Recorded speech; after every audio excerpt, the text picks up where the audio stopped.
My name is Lauren Mitchell, and for the last 3 years, my family has treated my divorce like a contagious disease. It started the day I told them I was leaving Marcus. We'd been married for 7 years, and to everyone on the outside, we looked perfect. Marcus was a corporate lawyer at a prestigious firm. Well, according to my family, I was Marcus's wife. That's how my mother introduced me at parties. That's how my sister Victoria referred to me when her friends asked. "Oh, Lauren, she's Marcus's wife. He's a partner at Henderson Associates." Never mind that I had my own career. Never mind that I'd been building something quietly, strategically for years. To them, I was an accessory to Marcus's success. The marriage ended when I discovered Marcus had been having an affair with a paralegal at his firm for 18 months. But that's not why I left. I left because when I confronted him, he said, "What did you expect, Lauren? You're never home. You're always on your laptop doing whatever it is you do. She makes me feel important. Whatever it is you do." I'd been managing a $340 million investment portfolio. I'd been angel investing in tech startups. I'd been building relationships with venture capital firms across 3 continents. But to Marcus, it was whatever. I filed for divorce the next day. My family's reaction was immediate and brutal.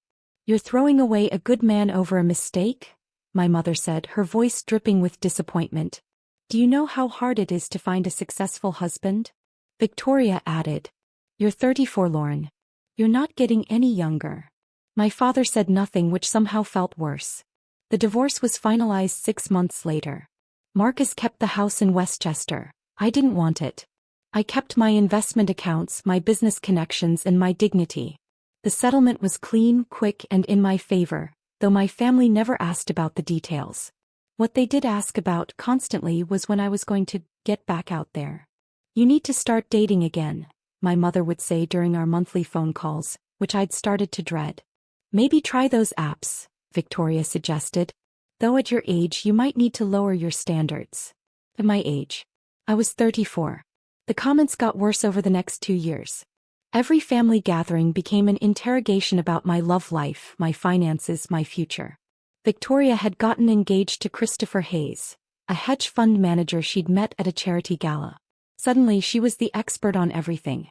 "Christopher says women over 35 have a much harder time in the dating market," she'd announced at last year's Thanksgiving dinner. "Especially divorced women. Men see them as damaged goods." I'd smiled politely and changed the subject. What my family didn't know, what I'd deliberately kept from them, was that I wasn't struggling. I was thriving. After the divorce, I'd moved into a penthouse in Tribeca. Not a rental, I owned it. Bought it outright for $4.2 million from a contact who needed to liquidate quickly. My family thought I was renting a small apartment downtown, because that's what I told them. My investment portfolio had grown to $680 million in assets under management. I wasn't just an angel investor anymore. I was the managing partner of Mitchell Capital Ventures, a firm I'd founded 3 years ago with 2 partners from my Stanford MBA program. We specialized in early-stage tech companies, specifically AI and biotechnology. Our success rate was remarkable. 83% of our portfolio companies had either gone public, been acquired, or were valued at over $100 million. We'd turned initial investments of $2 to $5 million into returns of $50 to $200 million. Forbes had profiled me 6 months ago. "The quiet architect of Silicon Valley's latest boom," the headline read. The article detailed how I'd identified and invested in 12 companies that were now collectively worth $4.7 billion. The Wall Street Journal followed up 3 months later with a feature called "The Investor Nobody Knows." They'd photographed me in my office, standing in front of the floor-to-ceiling windows overlooking the Hudson River. That photo now hung in a frame on my penthouse wall, right next to my Stanford MBA diploma and my certificate for completing the Harvard Business School executive program.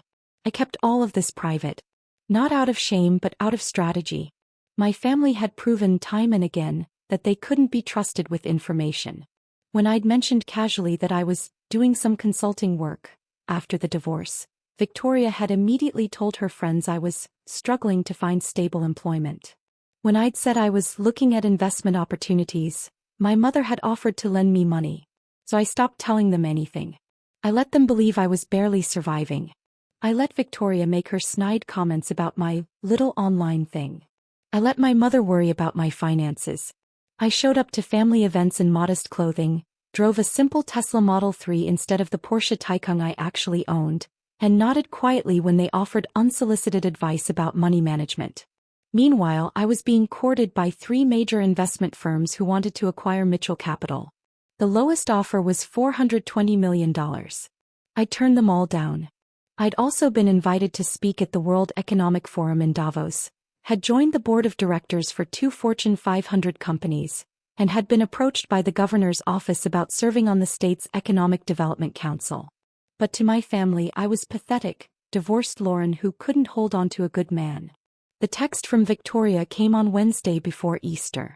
Family brunch this Sunday at Mom and Dad's. 11 a.m. Christopher's parents are coming. Dress nicely.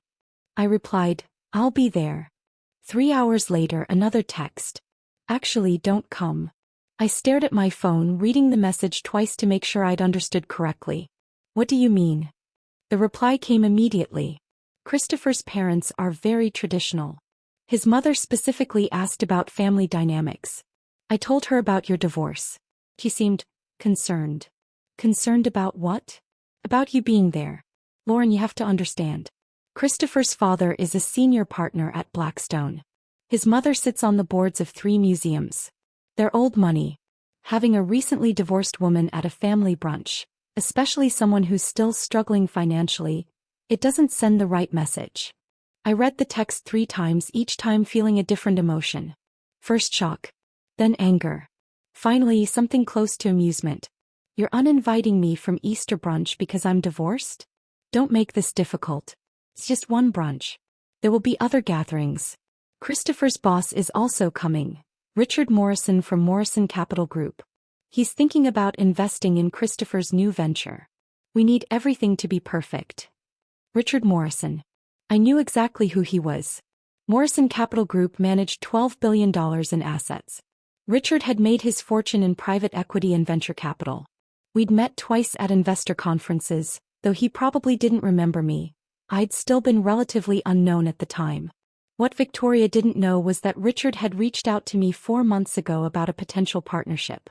His firm wanted to co-invest in 3 of my portfolio companies. We'd been in negotiations ever since. In fact, we had a meeting scheduled for Easter Sunday at 2 p.m. at my penthouse to finalize a $280 million co-investment deal. I typed my response carefully. Understood. I won't come to brunch. Enjoy your day. Victoria's reply was immediate. Thank you for understanding. Lauren, maybe think about joining one of those divorce recovery groups? Christopher knows a therapist who specializes in helping women adjust after marriage ends. You really do look pathetic lately. I didn't respond. Instead, I forwarded the entire text chain to my assistant Michelle with a simple note. Confirm the Morrison meeting for 2 p.m. Sunday. Make sure the contracts are ready to sign. Saturday evening, I prepared my penthouse for the meeting. The space was already impressive. 3,200 square feet of open-concept luxury with custom Italian furniture, original artwork from emerging artists I'd invested in, and that view of the Hudson that people paid millions just to glimpse. But for this meeting I wanted everything perfect.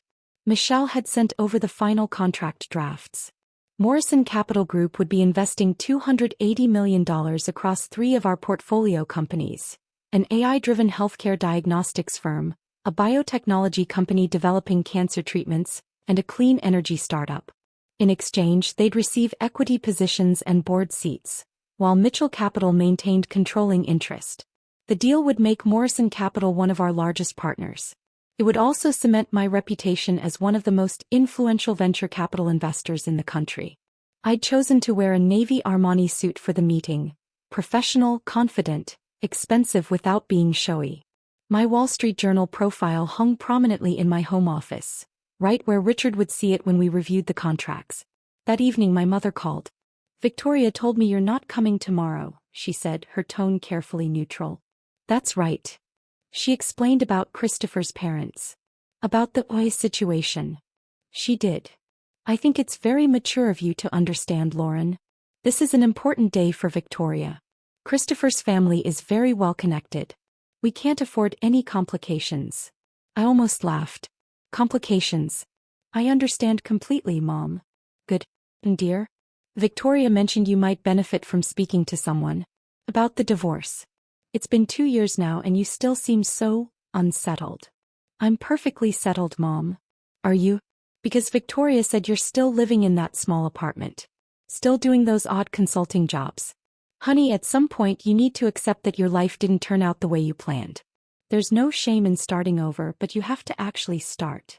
I thought about my $680 million portfolio. About the $280 million deal I'd be closing tomorrow. About the 3 acquisition offers I'd turned down. About the Forbes profile and the Wall Street Journal feature and the speaking invitation to Davos. You're right, Mom, I said quietly. I'll work on that. After I hung up, I poured myself a glass of wine and stood by the floor-to-ceiling windows, looking out over the city. Somewhere out there my family was preparing for their perfect Easter brunch. They were probably discussing Christopher's brilliant career, Victoria's upcoming wedding, and poor, pathetic Lauren who couldn't get her life together. Let them, I thought. Tomorrow they'd learn the truth. Not from me. But they'd learn. Easter Sunday morning, I woke at 7 a.m. and went for a run along the Hudson River Greenway. The city was quiet, peaceful. By the time I returned to my penthouse, showered and changed into my Armani suit, it was 10:30 a.m. My family's brunch would be starting in 30 minutes. I made coffee and reviewed the Morrison contracts one final time. Everything was in order. Michelle had confirmed that Richard would arrive at 2 p.m. with his legal team. At 11:15 my phone buzzed. A text from Victoria. Brunch is wonderful. Christopher's parents are delightful. His boss Richard is here too, such an impressive man. Thank God you're not here to ruin it with your sad divorce energy. I didn't respond. At 11:47 another text. Richard just asked if Christopher has any siblings. Mom explained about you but said you're going through a difficult time. He was very understanding. Even offered to connect you with someone at his firm who does entry-level work.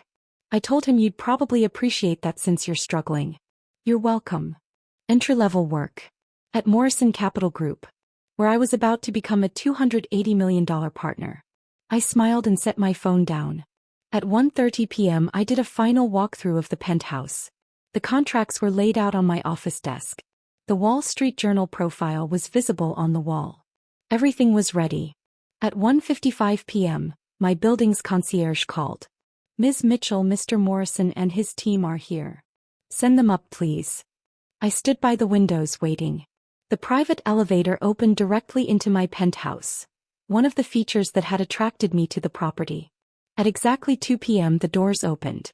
Richard Morrison stepped out, followed by 2 attorneys and Christopher Hayes. Christopher, Victoria's fiancé. Looking confident and self-assured in his expensive suit, clearly there to impress his boss. The moment Christopher saw me, his face went completely white. Lauren, he said, his voice barely above a whisper. Richard looked between us, confused. You two know each other? She's... Christopher started, then stopped. She's my fiancé's sister. Small world, Richard said pleasantly, then turned to me. Lauren, thank you for hosting. Your assistant said you have the final contracts ready? I do, I said, gesturing toward my office. Please come in. We walked past the living room with its original artwork, past the dining area with its custom table that seated 12, and into my home office. Richard's eyes went immediately to the Wall Street Journal profile on the wall. I remember when that came out, he said. Brilliant piece. Though I have to say the photo doesn't do your space justice. This view is remarkable. Thank you, I said. I find it helps with decision-making. Perspective matters in this business. Christopher was standing frozen in the doorway, staring at everything. The office. The view. The Wall Street Journal profile. The Forbes magazine on my desk with my face on the cover. Richard sat down and began reviewing the contracts. His attorneys flanked him, making notes. Christopher remained standing, looking like he might be sick. Everything looks perfect, Richard said after 10 minutes of review. The terms are exactly what we discussed. Mitchell Capital maintains controlling interest. Morrison Capital gets board seats and equity positions. The $280 million will be transferred in 3 tranches over 6 months. Correct, I said. And you're confident in the valuations? particularly for the healthcare AI company. Extremely confident. They're filing their FDA approval next month. I expect a 400% return within 2 years. Richard smiled. This is why everyone wants to work with you, Lauren. Your track record is impeccable. He signed the contracts. His attorneys signed. I signed. $280 million. Done. Christopher, Richard said, standing up, take notes. This is how you build real wealth. Not by managing other people's money, but by identifying opportunities before anyone else sees them. He turned to me. How did you know about the healthcare AI company? We've been trying to get into their Series B for 6 months. I was their first investor, I said simply. I met the founder at a Stanford reunion 4 years ago. She had an idea and a prototype. I gave her $3 million. $3 million that's now worth? Last valuation was $440 million. After FDA approval, I expect $2 billion. Richard whistled. Remarkable. Christopher made a strange sound in the back of his throat. Richard noticed. Christopher, are you all right? You look pale. Christopher started. I didn't know Lauren was. Victoria never said. Victoria doesn't know, I said quietly. I keep my professional life private. Richard's phone buzzed. He glanced at it, then frowned. Excuse me, I need to take this. It's my wife. He stepped toward the windows. Hello? Yes, I'm still at the meeting. What? Slow down. Who said that? His expression changed from pleasant to confused to something close to anger. Victoria did what? He listened. No, Margaret, that's not. Let me call you back. He hung up and turned to Christopher. My wife just received a very strange phone call from someone named Victoria Hayes. Your fiancé. Christopher's face somehow went even paler. Yes, sir. She called my wife to ask if I could keep an eye out for her sister Lauren, who's apparently struggling after a difficult divorce, and might need entry-level opportunities at Morrison Capital. The office went completely silent. Richard looked at me. Then at Christopher. Then at the contracts we just signed. Then at the Wall Street Journal profile on the wall. Entry-level, he repeated slowly. She thinks Lauren Mitchell, managing partner of Mitchell Capital Ventures, the woman who just partnered with my firm on a $280 million deal, needs entry-level work? Sir, I can explain, Christopher started. Explain what? Richard's voice was sharp now. Explain why you brought me to meet with a woman you apparently know nothing about? Explain why your fiancé is calling my wife to offer charity to one of the most successful investors in the country. I didn't know, Christopher said desperately. Victoria never told me Lauren was. I thought she was she's always so quiet at family events, and Victoria said she was struggling and you didn't bother to do basic research? Richard said coldly.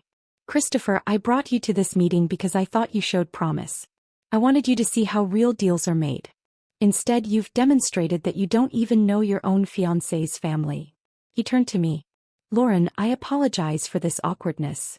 No apology necessary, I said calmly. Family dynamics can be complicated. Richard's phone buzzed again. He answered immediately. Margaret, I'll call you back. What? Who else called? He listened, his expression darkening. Victoria called my mother too? And told her what? That her sister is pathetic and needs our help. He looked at Christopher with something close to disgust. Pack your things tomorrow. You're off the Morrison investment team. Sir, please. I don't work with people who lack basic professional awareness. And I certainly don't work with people whose families insult my business partners. He turned to me. Lauren, thank you for your professionalism. I'll have my assistant coordinate the fund transfers. Thank you, Richard. He shook my hand, nodded curtly at Christopher, and left with his attorneys. Christopher stood frozen in my office, his face ashen. You let us believe. He started. I let you believe what you wanted to believe, I said quietly. I never lied about my career. I simply didn't advertise it. Your fiancé decided I was pathetic because I got divorced. Your future mother-in-law decided I was struggling because I don't drive a Porsche to family dinners. You all decided I needed charity because I dress modestly and don't boast about my success. Victoria's going to have to explain to your family why she just got you fired, I said.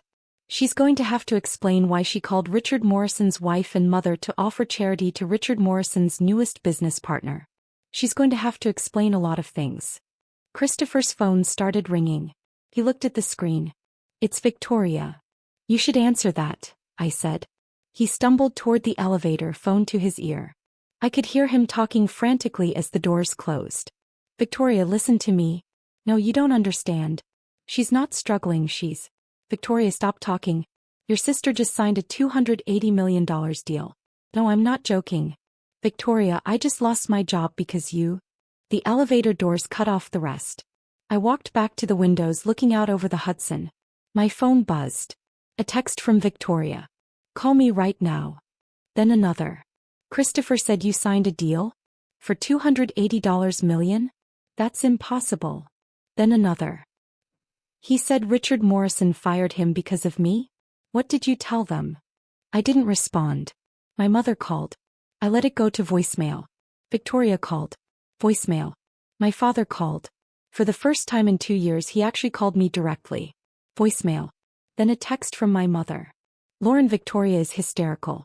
She says there's been a terrible misunderstanding. He says Christopher lost his job. She says something about a $280 million deal. Please call us immediately. I poured myself a glass of wine and sat down with my laptop. I had emails to answer, 3 portfolio companies to check on, and a board meeting to prepare for. My phone kept buzzing. Text after text after text. Victoria, you destroyed my relationship. Mom, what is happening? Why is Victoria crying? Dad, we need to talk. This is serious.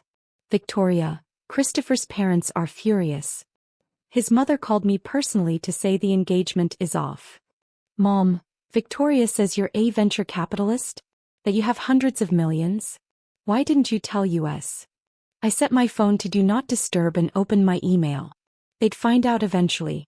The contracts would become public record. The business press would cover the Morrison Capital Partnership. My name would be attached to the deal in every trade publication. But right now, on this Easter Sunday, while they dealt with the consequences of their own assumptions and their own cruelty, I had work to do. Monday morning I woke to 47 missed calls and 89 text messages. Most were from Victoria, ranging from furious to desperate to pleading. Christopher had officially broken off their engagement. His parents had made it clear that the Morrison family's displeasure meant the Hayes family would not be associating with the Morrison family professionally or socially. Since Christopher's entire career had been built on Richard Morrison's mentorship, he was now essentially blacklisted in their social circle. Victoria blamed me for all of it. You could have told me, one text read. You let me humiliate myself. You let me ruin my engagement. What kind of sister does that? My mother's messages were more measured but equally insistent. Lauren, we need to discuss this.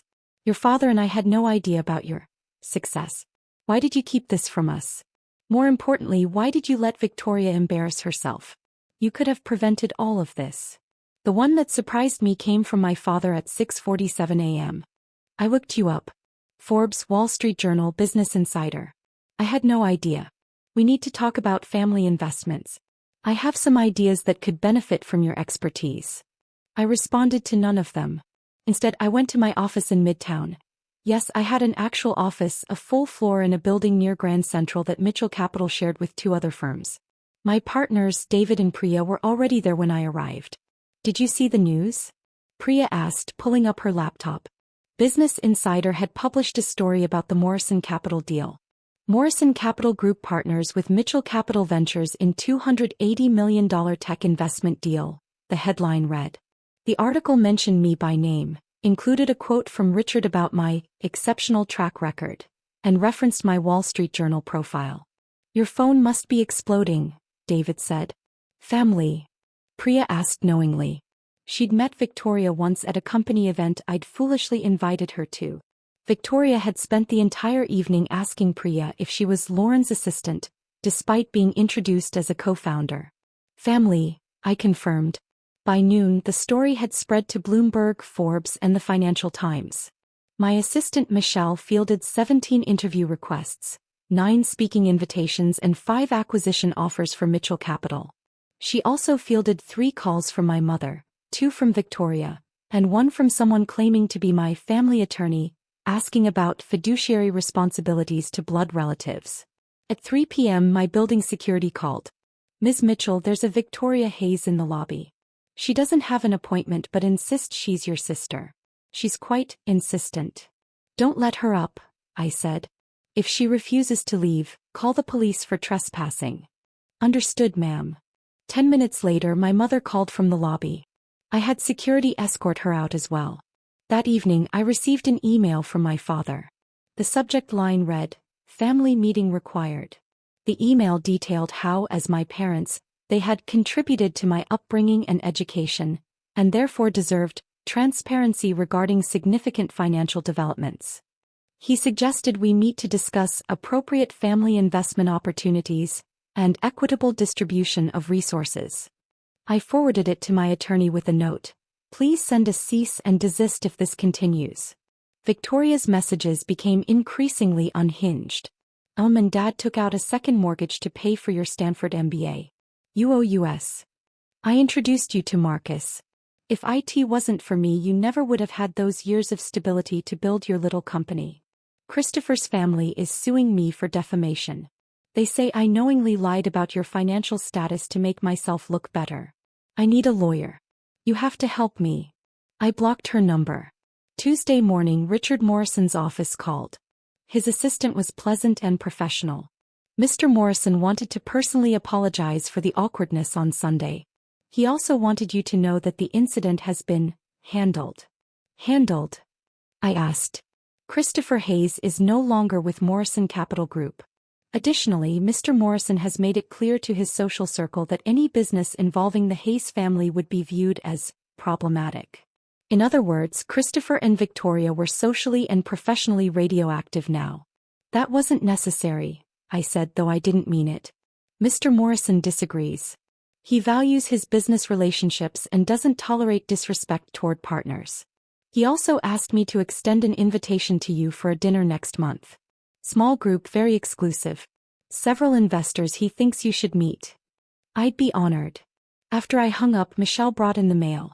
Among the usual business correspondence was a thick envelope with my parents' return address. Inside was a letter handwritten by my mother. "Lauren, I don't understand why you've shut us out. We're your family.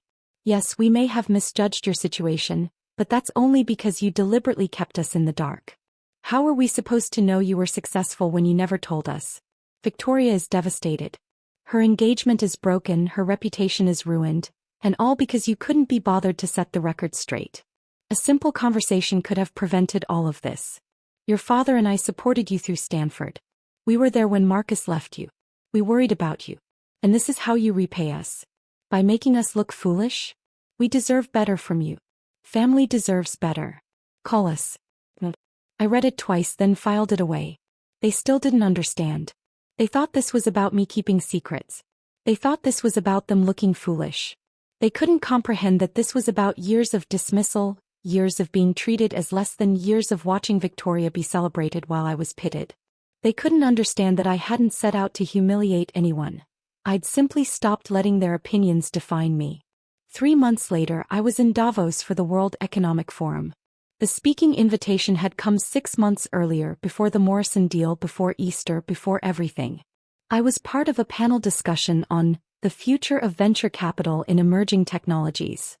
The other panelists included 2 former CEOs, a Nobel laureate economist and Richard Morrison. During the panel, the moderator asked me about my investment philosophy. "I look for founders who've been underestimated," I said. "People who've been told they're not ready, not smart enough, not connected enough. Those are the people who work hardest to prove everyone wrong. That's where I find my best returns." After the panel, Richard and I had coffee. "I heard Victoria tried to sue you," he said. "She did. My attorney handled it. The case was dismissed." "And your family?" "Haven't spoken to them since Easter." He nodded thoughtfully. "My daughter went through something similar. Not as dramatic, but similar. Her family expected her to fail, so when she succeeded they couldn't accept it. They wanted credit for her success or compensation for her using family resources. It got ugly. What did she do? Cut them off completely. Best decision she ever made." He smiled. She's thriving now. CEO of her own company. Happy. Peaceful. That's good to hear. You'll thrive too, Lauren. You already are. He was right. Mitchell Capital had grown to $840 million in assets under management. We'd closed 6 new deals since Easter, including 2 with Morrison Capital Group. Forbes had ranked me number 14 on their list of most influential venture capitalists under 40. I'd also started a foundation focused on funding women entrepreneurs who'd been passed over by traditional venture capital. We'd invested in 17 companies so far. 12 were already profitable. My personal life was exactly as I wanted it. Quiet, private, and entirely my own. I dated occasionally, traveled frequently, and spent my free time mentoring young investors. I'd moved to an even larger penthouse, this one with a private terrace and direct views of both the Hudson River and Central Park. My Stanford MBA diploma hung in my home office next to the Wall Street Journal profile, the Forbes cover, and a new edition. A framed photo from Davos of me standing with 3 other panelists, including a former Secretary of State. One evening in June, I received a wedding invitation. Not from Victoria, she and Christopher hadn't reconciled. From someone else entirely. Sarah Chin, the founder of the healthcare AI company I'd first invested in 4 years ago. The company that was now worth $2.1 billion after FDA approval. She was marrying her partner and she wanted me there. You believed in me when no one else would, her personal note read. You're the reason any of this exists. Please come celebrate with us. I RSVP'd yes immediately. The wedding was beautiful. Small, intimate, filled with people who'd supported Sarah and her partner through their journey. During her toast, Sarah looked directly at me. Lauren once told me that the best revenge is success, she said. She was right. But the better truth is that success isn't revenge at all. It's freedom. Freedom to build the life you want with the people who deserve to be in it. Lauren, thank you for showing me that. Everyone raised their glasses. I smiled, feeling something I hadn't felt in years around family events. I felt like I belonged. Later that evening my phone buzzed. A text from an unknown number. This is Victoria. I got a new number because you blocked my old one. Mom is sick. Stage 3 breast cancer. He's asking for you. I know you hate us, but she's our mother. Please. I stared at the message for a long time. Then I called my assistant. Michelle, I need you to research the best oncologists in New York. Find out who's leading in breast cancer treatment. Get me their contact information. Of course. May I ask why? My mother is sick. I'm going to make sure she gets the best care possible. Send me the information and I'll arrange everything. The bills should be sent directly to me. Will you be contacting your family? No, I said. I'll handle the medical care, but I won't be resuming contact. Please make that clear to the medical team. All communication should go through you. Understood. I hung up and looked out over Central Park. The sun was setting, painting the sky in shades of pink and gold. My family had taught me I was pathetic. They taught me I was a failure. They taught me that my worth was measured by my marriage, my modesty, my willingness to be small. But I taught myself something different. I taught myself that success doesn't need an audience. That strength doesn't need to be loud.